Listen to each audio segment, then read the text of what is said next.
Assalamualaikum warahmatullahi wabarakatuh. Waalaikumsalam warahmatullahi wabarakatuh.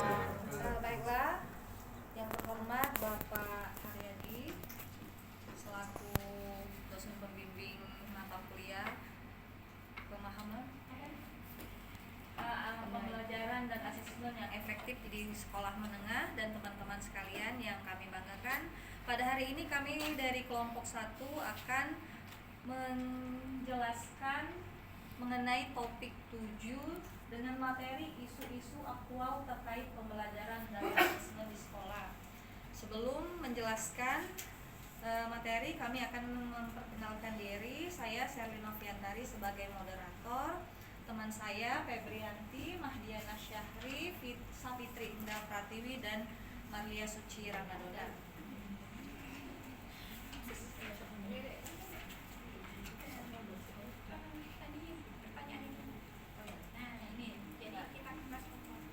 Baiklah, pada hari ini kita akan membahas topik 7 ruang kolaborasi dan demonstrasi kontekstual. Adapun topik pembahasannya yaitu Anda telah memahami hakikat, tujuan, dan manfaat refleksi pembelajaran dan asesmen. Sekarang saatnya Anda berkolaborasi untuk mengidentifikasi isu-isu aktual terkait pembelajaran dan asesmen di sekolah.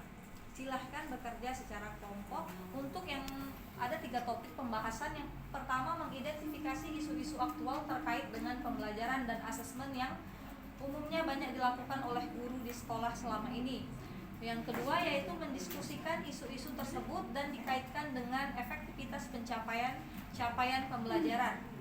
Dan yang terakhir yaitu memberikan alternatif rekomendasi agar pembelajaran dan asesmen yang dilakukan guru dapat secara efektif mencapai capaian pembelajaran yang telah ditentukan.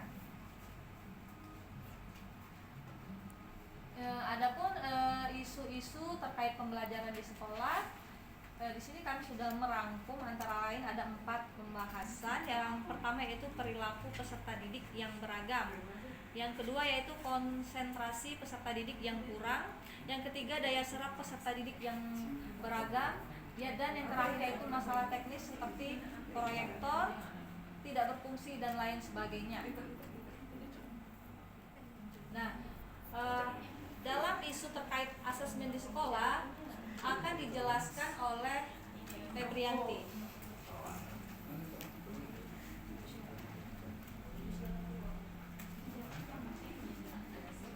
Isu-isu terkait asesmen di sekolah. Ini isu-isu aktual terkait dengan pembelajarannya. Yang pertama, ini yang terjadi di SMP 15 yaitu keterbatasan waktu. Yang kedua yaitu keterbatasan fasilitas. Yang ketiga adalah keberagaman karakteristik. Yang keterbatasan waktu itu kita dalam melakukan asesmen kita harus menyediakan waktu yang cukup ya untuk melakukan asesmen. Sedangkan kadang sering terjadi kita mengalami kekurangan waktu karena asesmen yang cukup banyak dan detail yang kami lakukan, tapi waktunya sangat terbatas. Yang kedua ada keterbatasan fasilitas. Jadi kan pada saat melakukan praktek asesmen dan pengajaran di sekolah ini kita tidak disediakan PC yang cukup ya untuk peserta didik selama asesmen. Sehingga kan ini pas di SMP 15 itu kebetulan kita juga mengawas di ujian semester gitu kan. Memang di SMP 15 itu sudah memakai Google Form. Nah, di sini karena tidak ada PC ya otomatis mereka menggunakan tablet masing-masing ya, handphone. Yang awalnya tidak ada dan harus disediakan kan. Nah, inilah salah satu contoh keterbatasan yang terjadi di SMP 15 pada saat melakukan asesmen di sekolah. Yang ketiga itu keberagaman karakteristik ya, peserta didik yang membutuhkan jenis penilaian yang berbeda-beda sesuai dengan karakteristik masing-masing. Karena seperti yang kita ketahui karakter peserta didik itu sangat bervariasi ya. Nah, ini juga menjadi isu yang sangat hangat untuk melakukan asesmen di sekolah, terutama di SMP 15. Baiklah. Untuk pembahasan selanjutnya mengenai isu-isu dalam pembelajaran dan asesmen yang muncul mengenai keterkaitan isu-isu pembelajaran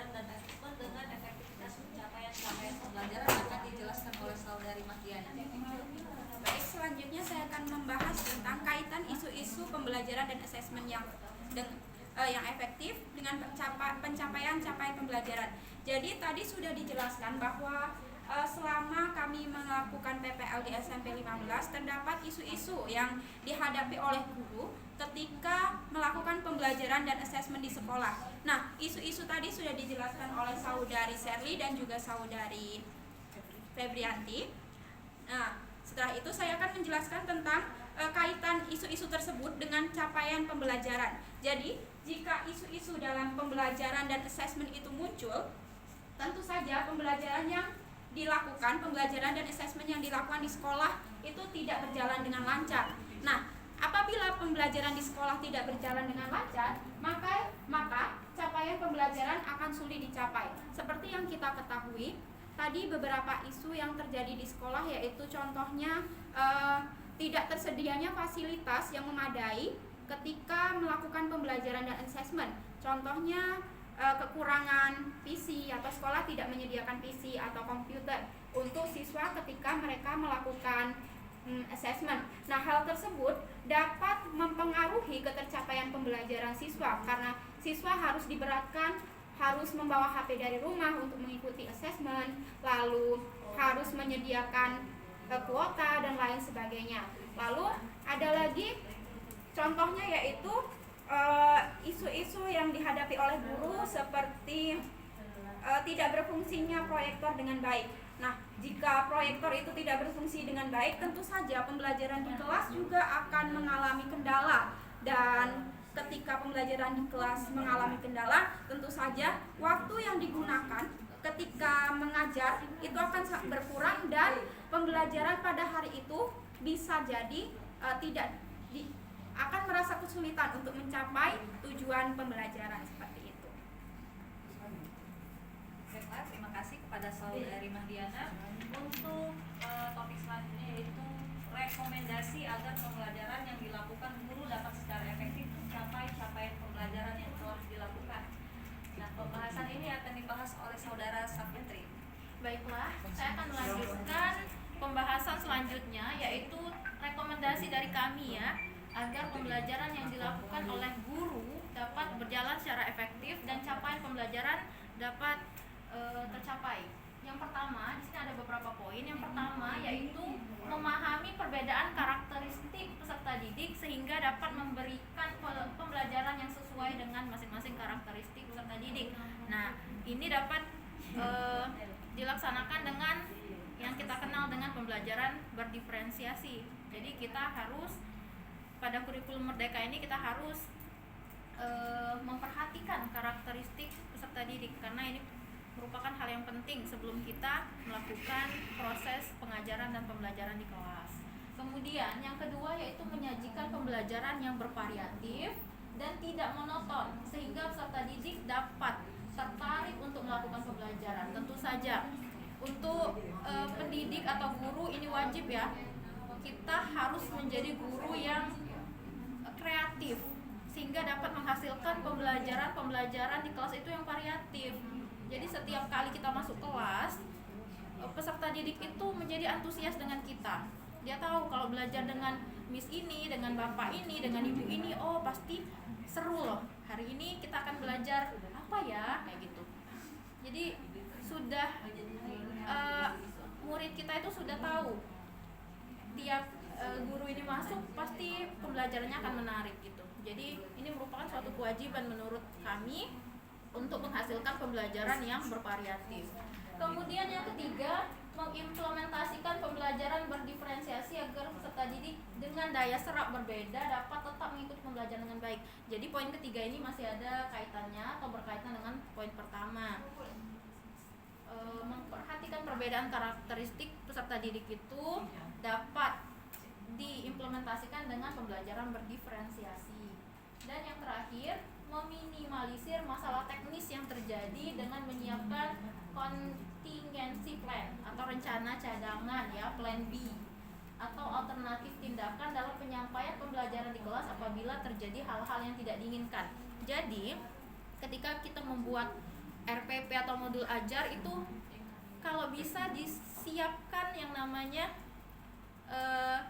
kegiatan alternatif. Jadi ketika rencana pembelajaran kita misalnya membutuhkan teknologi tertentu, ternyata ada masalah teknis, entah itu listriknya mati atau ketidaktersediaan fasilitas, kita masih punya rencana lain. Jadi pembelajaran itu, tujuan pembelajaran masih tetap dapat dicapai pada hari itu. Bukannya guru menjadi kelabakan atau bingung, aduh gimana ini, gitu ya. Jadi menjadi guru itu dituntut kreatif, kemudian mempunyai banyak akal lah, seperti itu. Baiklah, itu saja rekomendasi dari kami. Selanjutnya, Baiklah, untuk pembahasan selanjutnya mengenai rekomendasi asesmen yang dilakukan guru akan disambung oleh Mbak Lavi.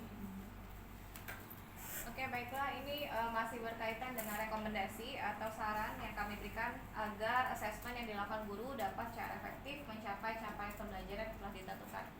Ada 3 poin yang dititik beratkan di sini, yaitu yang pertama, pemberian asesmen sesuai dengan karakteristik peserta didik. Jadi tidak hanya memperhatikan gaya belajar siswa untuk menentukan model belajar seperti apa, tetapi juga saat pemberian asesmen kita juga harus melihat karakteristik peserta didik yang kita sebut dengan pembelajaran berdiferensiasi. Misal peserta didik ini lebih cenderung vokal atau lebih suka berbicara, maka asesmen yang tepat yang kita berikan yaitu dengan memberikan latihan atau menjadi moderator atau menjadi pembicara di grup diskusi misal. Terus yang kedua, seandainya siswa ini pasif tapi dia memiliki ide atau gagasan yang banyak, maka kita bisa memberikan tugas berupa penulisan atau writing dalam bahasa Inggris, sehingga ide-ide yang dimilikinya dapat tertuang di dalam tugas tersebut atau dalam assessment tersebut. Selanjutnya yaitu pemberian assessment sesuai dengan tujuan pembelajaran yang telah ditentukan. Jadi dalam memberikan assessment juga kita harus mengukur apa tujuan pembelajaran yang ingin kita capai. Seandainya kita ingin peserta didik dapat mencapai atau peserta didik mampu menjelaskan, mampu menciptakan suatu produk atau resep masakan dalam procedure text misal ya. Jadi kita harus menentukan dulu nih apa saja yang diperlukan dari hal dasar, dari vocabulary-nya dulu, terus utensil yang dibutuhkan, ingredients, baru proses dan cara pembuatan dalam teks. Jadi kita harus menentukan dulu tujuannya seperti apa yang ingin kita harapkan dari tujuan pembelajaran itu kepada peserta didik. Selanjutnya penyiapan sarana dan prasarana selama pelaksanaan asesmen sehingga asesmen dapat dilaksanakan dengan baik. Seperti yang sudah dijelaskan sebelumnya bahwa error atau keterbatasan sarana prasarana tidak bisa kita hindarkan seandainya pada saat kita sudah merencanakan pembelajaran itu seperti apa, terus fasilitas yang kita butuhkan berupa teknologi, tetapi pada saat hari-hanya itu tidak memungkinkan, misal mati lampu atau proyektor yang digunakan itu terbatas digunakan oleh kelas lain, maka kita harus menyiapkan plan B. Bisa berupa tetap materi yang sama, misal tentang teks deskriptif. Kita awalnya berencana untuk menampilkan dalam bentuk PowerPoint yang memerlukan infocus. Kita bisa memberikan potongan koran yang kita berikan kepada peserta didik, yang selanjutnya prosesnya tetap dilakukan dengan prosedur atau langkah-langkah yang ada di dalam modul ajar atau RPP yang telah kita tentukan sebelumnya. Jadi ketika kita mempersiapkan segala halnya, baik plan A or plan B, kita akan mudah untuk memberikan atau menyampaikan materi itu dengan tenang, sehingga tujuan capaian pembelajaran itu dapat tercapai dengan baik. Seperti itu. Baiklah, mengenai isu-isu dan rekomendasi dalam melakukan asesmen yang efektif, telah kami jelaskan, berikut kami akan menjelaskan refleksi dari proses pembelajaran yang telah dilakukan. Dalam refleksi kegiatan ini ada 4 topik bahasan yang akan kami bahas.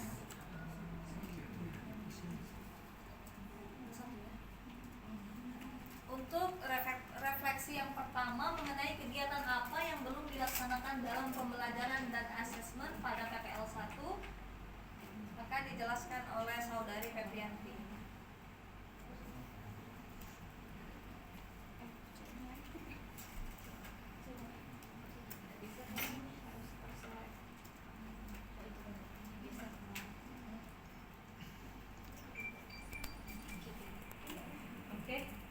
Yang pertama yaitu kegiatan apa yang belum dilaksanakan dalam pembelajaran dan asesmen pada PPL 1. Ini PPL yang satu ini kita laksanakan di SMP Negeri 15 Palembang. Pada umumnya tidak ada kegiatan yang belum dilaksanakan pada PPL 1 karena kelompok kami juga sudah menjalankan kegiatan PPL ini sesuai dengan rundown yang telah diterapkan oleh GTK sesuai dengan RPP yang ada di LMS, dan kelompok 1 juga sudah melaksanakan semua kegiatan sesuai dengan deadline tersebut di LMS, mulai dari pengantar praktik pembelajaran lapangan, orientasi di minggu kedua dan ketiga, terus melakukan observasi selama beberapa minggu di awal. Selain itu kita juga sudah melaksanakan asistensi mengajar selama 1 minggu kurang lebih, dan melaksanakan pelaksanaan praktik pembelajaran terbimbing 3 siklus. Dan refleksi praktik pembelajaran juga ini telah kita laksanakan sampai saat sekarang ini bersama satu dosen pembimbing, Ibu Asti dan Ibu Iswani sebagai guru pamong dari SMP 15, dan kami bekerjasama di PG Prajabatan 2002. Terus untuk pertanyaan kedua akan dijelaskan oleh Baiklah. Untuk kegiatan apa yang sudah dilaksanakan dalam pembelajaran dan asesmen yang dilakukan pada PPL 1 kemarin akan dijelaskan oleh Saudari Mahdiana. Baiklah, tadi Saudari Febrianti sudah menjelaskan tentang kegiatan apa saja yang tidak atau belum terlaksana pada saat PPL 1. Nah, setelah ini saya akan menjelaskan kegiatan apa saja yang sudah dilaksanakan dalam pembelajaran dan asesmen pada PPL 1. Jadi seperti yang Saudari Febrianti katakan tadi bahwa secara umum tidak ada kegiatan yang belum kami laksanakan karena kami mengikuti PPL sudah sesuai dengan rundown dari kampus yang sesuai dan diberikan kepada kami. Jadi kegiatan yang sudah dilaksanakan yaitu pengantar praktik pengalaman lapangan yang dilakukan pada minggu pertama, lalu dilanjutkan dengan orientasi, lalu dilanjutkan dengan observasi praktik pengalaman lapangan 1, lalu asistensi mengajar, selanjutnya praktik pembelajaran terbimbing dan refleksi. Nah, pada setiap komponen kegiatan terdapat hal-hal yang harus dilakukan oleh kami mahasiswa praktikan ketika kami melaksanakan PPG Prajabatan 2022 di SMP 15 Palembang. Hal yang pertama dilakukan oleh kami yaitu pada tahap orientasi kami melakukan persiapan untuk melakukan PPL di SMP 15 dan menyiapkan hal-hal apa saja yang diperlukan ketika kami akan melaksanakan PPL. Lalu selanjutnya kami melakukan konsultasi kepada guru pembimbing dan juga dosen pembimbing, guru pamong dan juga dosen pembimbing tentang hal-hal yang akan kami laksanakan selama kegiatan PPL. Selanjutnya setelah kami diterjunkan ke SMP 15 Palembang, kami melakukan observasi selama kurang lebih 3 minggu untuk mendapatkan data-data terkait sekolah dan juga peserta didik yang akan kami ampu mata pelajarannya. Kebetulan kelompok kami mengajarkan bahasa Inggris, jadi kami mencari informasi terhadap peserta didik yang akan kami ajarkan bahasa Inggris nantinya. Lalu selanjutnya setelah kami melaksanakan observasi, kami melaksanakan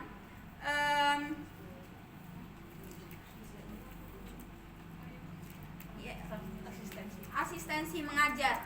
Asistensi mengajar ini kami lakukan sebanyak 1 kali dengan cara mengamati guru pembimbing lapangan yang sedang mengajar di kelas untuk mengetahui bagaimana cara-cara yang dilakukan oleh guru tersebut ketika mengajar bahasa Inggris di kelas seperti itu, dan hal-hal apa saja yang perlu diperhatikan ketika kami akan mengajarkan bahasa Inggris kepada siswa-siswa yang akan kami ajarkan nantinya.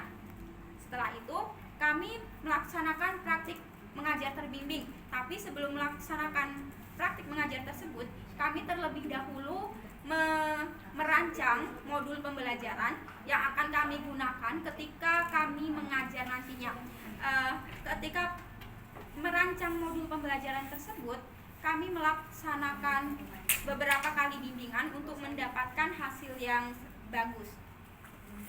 Dan yang terakhir, setelah kami melaksanakan praktik mengajar secara terbimbing, kami melaksanakan refleksi atau membuat refleksi terkait kegiatan-kegiatan yang sudah kami laksanakan selama praktik pengajaran. Selanjutnya, Baiklah, untuk topik yang selanjutnya akan mengenai upaya yang akan dilakukan untuk mengatasi kegiatan yang belum dilaksanakan dalam pembelajaran akan dijelaskan oleh saudari Atik. Baiklah, saya akan melanjutkan penjelasan dari pertanyaan selanjutnya.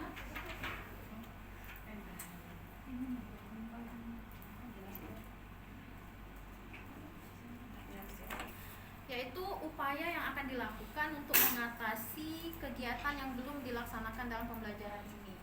Nah, sejauh ini kegiatan PPL 1 kelompok kami di SMP Negeri 15 Palembang berjalan sesuai rencana, sehingga tidak ada upaya yang signifikan yang kelompok kami lakukan untuk mengatasi kegiatan yang belum dilaksanakan karena sudah dilaksanakan dengan baik. Namun tetap saja ada beberapa hambatan yang kami hadapi,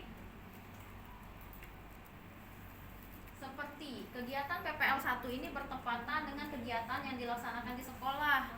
Jadi sehingga kami butuh koordinasi yang baik dengan pimpinan sekolah dan juga wakil sekolah serta guru-guru untuk bisa menyesuaikan dengan jadwal PPL. Kegiatan PPL juga bersamaan dengan kegiatan pembelajaran tentunya, sesuai dengan kurikulum yang berlaku di sekolah, sehingga dalam pelaksanaannya berkat bantuan, dukungan, dan koordinasi dari semua pihak, dari kepala sekolah, dosen pembimbing, guru pamong, dan semuanya juga peserta didik, kegiatan PPL dapat berjalan dengan baik dan sesuai rencana. Yang terakhir, yaitu upaya apa yang akan dilakukan untuk keberlanjutan dari kegiatan yang sudah dilaksanakan dalam pembelajaran ini. Nah, upaya yang kelompok kami lakukan berdasarkan saran dan pendapat dosen pembimbing dan juga guru pamong, yaitu memperbaiki hal-hal yang masih kurang selama proses pembelajaran atau praktik pembelajaran terbimbing yang kami lakukan.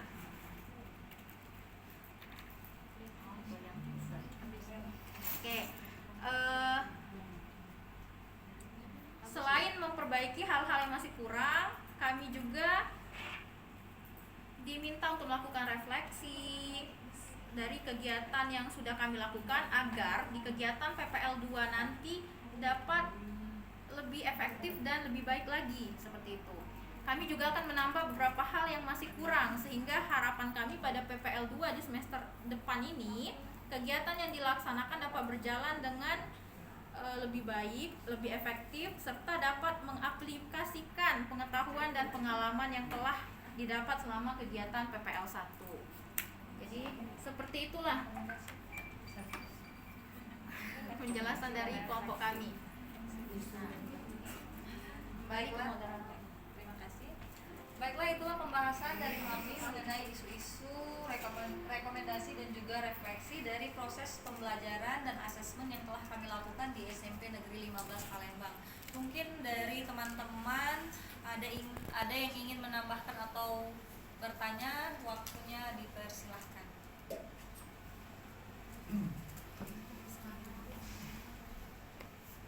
Baiklah, mungkin ada teman-teman yang ingin memberikan saran, kritik atau masukan.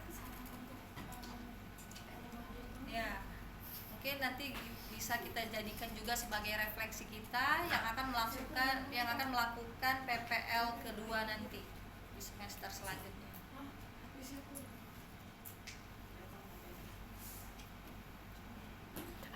Bagaimana?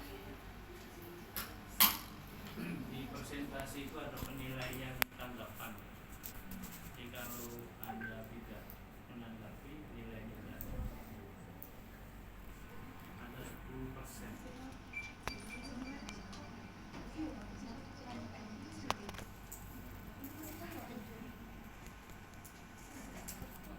Bagaimana? Mungkin dari teman-teman yang dari SMA 19 mungkin perwakilan boleh.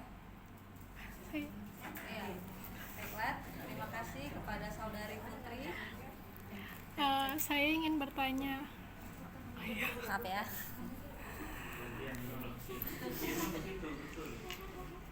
Saya ingin bertanya, apakah dari asesmen yang kalian buat itu ada nggak kendala lain selain teknologi? Ya. Baiklah, terima kasih Saudari Putri untuk pertanyaannya. Mungkin akan ditanggapi langsung oleh kelompok 1.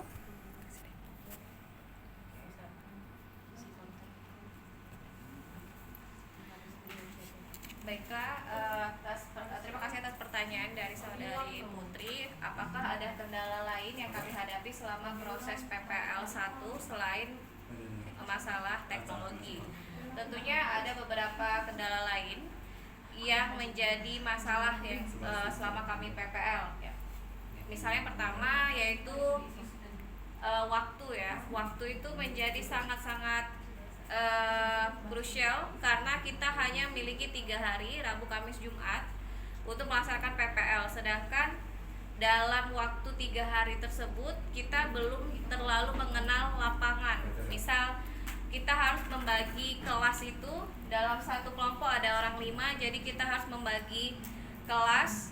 Satu kelas itu dipegang bisa 1 atau 2 rekan kerja. Jadi kita harus membagi betul dan harus benar-benar berisi selama proses pengajaran. Materi yang akan kita ajarkan harus kita benar-benar preparekan. Materi yang akan kita sampaikan itu agar tercapai tujuan pembelajarannya. Nah, itu agak sulit ya karena waktu kita terbatas. Belum tentu untuk level anak kelas 7 SMP untuk pembelajaran bahasa Inggris itu dapat diterima dengan mudah, apalagi bahasa Inggris. Nah, alhamdulillahnya karena kita merancang sesimpel mungkin, sesederhana mungkin materinya, jadi mereka bisa menerima materi yang kami berikan itu secara bertahap dan lama-lama mereka mengerti seperti itu. Jadi kendalanya hanya waktu sih karena kita harus mengejar, dan pada saat praktek atau penilaian pembelajaran itu bertepatan H-1 minggu mereka akan melaksanakan PAS ya, penilaian akhir semester. Jadi mau tidak mau kita harus menyimpulkan atau mengkonklusikan semua materi dari semester 1 sebelumnya agar mereka dapat siap menghadapi ujian semesternya seperti itu. Jadi kendala waktu. Jadi kita harus benar-benar cepat, tepat, dan efisien dalam menentukan materi ajar dan juga asesmennya seperti itu. Terima kasih Saudari Putri. Ya. Baiklah, bagaimana Saudari Putri? Atau ada teman-teman lain yang ingin menanggapi pertanyaan dari Saudari Putri? Dipersilahkan. Bagaimana? Nah, cukup. Baiklah, mungkin apabila ada pertanyaan dari kelompok lain. Baiklah, Saudari Gina dipersilakan. Oke, baiklah. Perkenalkan, nama saya Gina Salsabila dari kelompok 7. Jadi saya mau bertanya ke kelompok kelompok 1 ya, terkait apa saja sih isu-isu yang berkaitan dengan mutu pendidikan di Indonesia, tapi lebih untuk ke wilayah yang 3T seperti itu. Terus dari isu-isu tersebut apakah ada solusi yang bisa diberikan seperti itu? Terima kasih.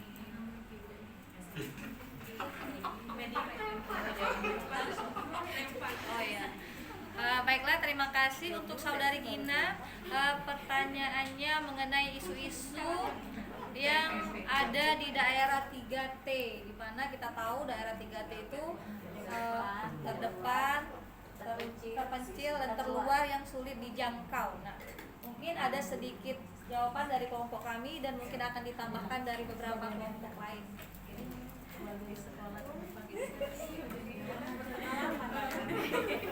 Baik, terima kasih untuk pertanyaannya Saudari Gina. Sebelumnya saya akan menceritakan pengalaman ketika saya mengajar di daerah yang mungkin bukan 3T banget sih, tapi di sana cukup sulit untuk mendapatkan internet, lalu akses jalannya juga sulit, seperti itu. Jadi kalau saudari bisa membayangkan, jadi kalau mau ke desa saya itu lewatnya itu masih jalannya itu masih koral kayak gitu, belum aspal.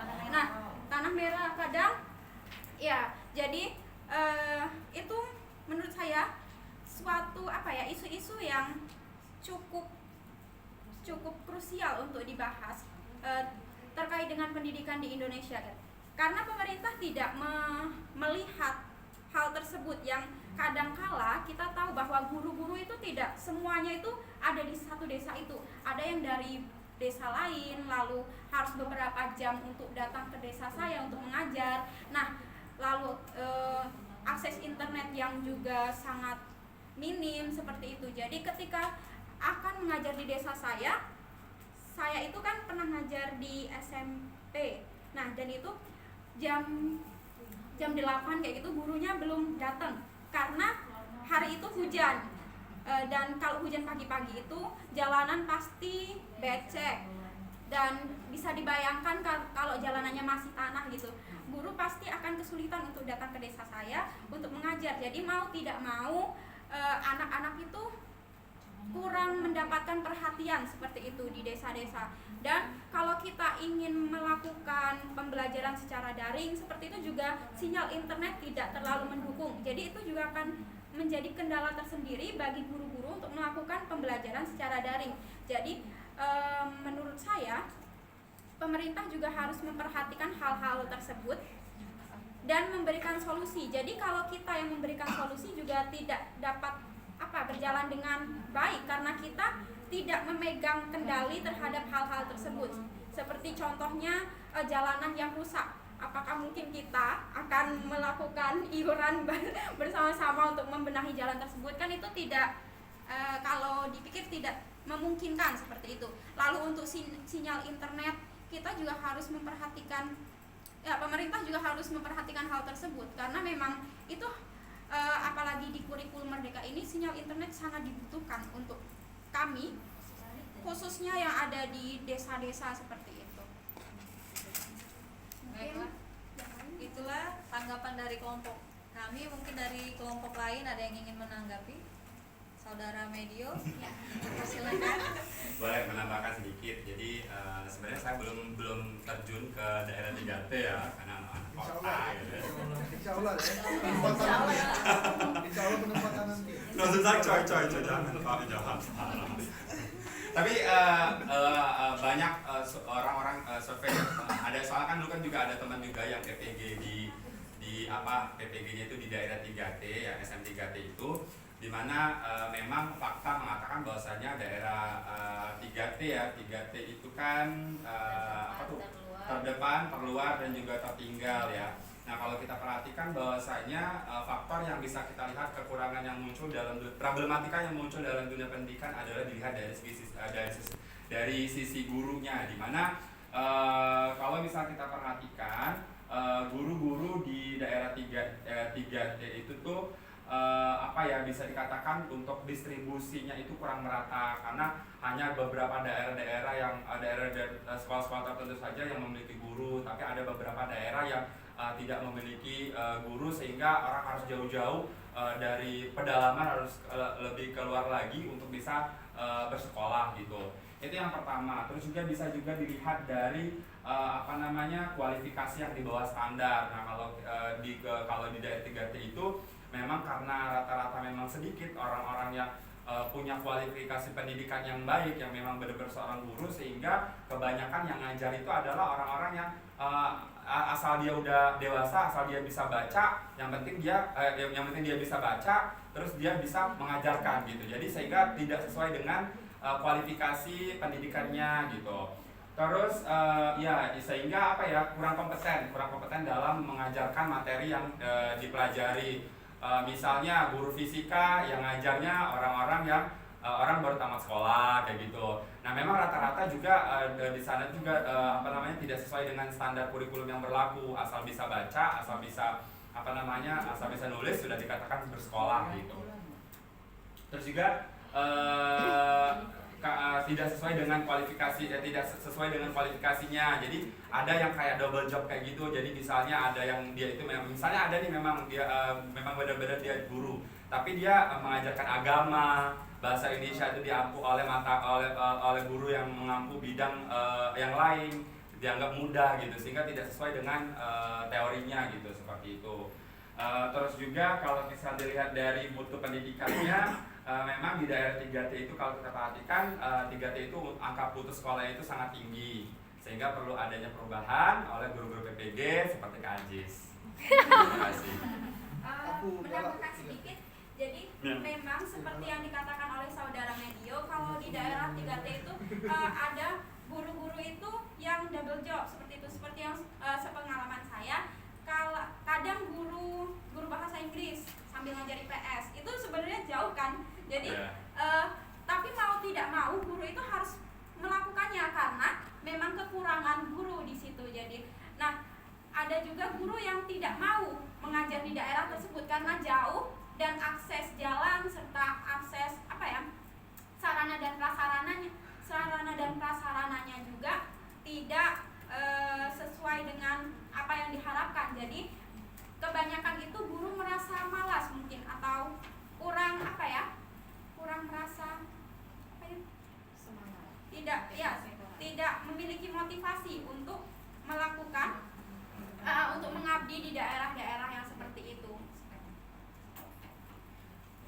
Gak usah jauh-jauh Papua ya, sebenarnya daerah Burai aja, saudara saya itu dia lulusan bahasa Inggris tapi ngajar geografi kan, jauh gitu. Burai UI. Baiklah, bagaimana saudari Gina? Iya, siap. Terima kasih. Baiklah, kami rasa cukup dari kelompok kami mengenai isu-isu dalam proses pembelajaran dan asesmen yang efektif di sekolah menengah. Baiklah, mungkin itu saja pada hari ini. Terima kasih banyak atas segala perhatian, terus pertanyaan dan tanggapan yang telah dilakukan pada hari ini. Akhir kata kami ucapkan dari kelompok 1, wassalamualaikum warahmatullahi wabarakatuh. Waalaikumsalam warahmatullahi wabarakatuh.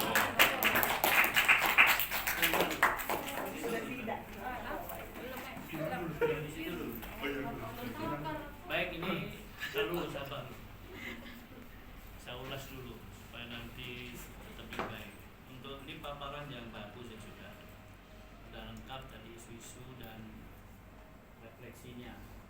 Hanya tadi sebetulnya ada yang sudah terjawab, solusi atau upaya, dan ada yang belum tegas jawabannya. Menyangkut kendala, misalnya masalah sarana dan prasarana, PICI tadi ya. Nah itu belum terjawab tadi, karena direkomendasikan masih berupa wacana juga kan begitu. Nah, tapi untuk materi sudah terjawab. Jadi kalau kebetulan mati lampu atau tidak ada internet, sudah disiapkan teks. Misalnya apa tadi? Nah itu sangat baik. Nah inilah nanti bisa menjawab juga pertanyaan Dina tadi, walaupun sebetulnya itu di luar konteks. Karena merefleksi kita ini di sekolah yang ada praktek itu jauh ya ke 3T. Boleh, tapi maksud saya kendala atau tantangan yang Anda hadapi itu sekarang di sekolah Anda itu. Karena nanti Anda akan ke sekolah itu kan begitu. Supaya problemnya itu terjawab. Nah, memang kalau masalah sarana prasarana bukan tugas guru. Itu adalah tugas Pak sekolah. Tetapi dengan keterbatasan tadi mau tidak mau menghambat guru kan begitu. Tapi guru maka dituntut ada solusi, ada upaya guru, jangan menyerah keadaan kan begitu. Kalau 3T jangankan internet, mau jalan aja susah. Nah ada testimoni yang kemarin dari Muhammadiyah sangat bagus. Itu guru penggerak dari biologi tidak salah. Jadi sesuaikan kondisi dan situasi di situ. Rata-rata dikembangkan wirausaha. Anak-anak dididik menanam ini, menanam itu. Jangan dididik materi buku itu, ya selesai, tidak akan dapat apa-apa. Bahasa Inggris misalnya, tidak akan maju di situ. Satu-satu jalan ada dikombinasikan antara materi dengan lingkungan. Kan orang biologi kan sangat cocok. Jadi itu sangat berpengaruh sekali kepada perkembangan anak dan guru di situ. Memang guru hanya satu, guru SMP hanya satu, ngajar IPA, ngajar IPS, bahasa Indonesia. Nah bahasa Indonesia itu literasi yang hidup.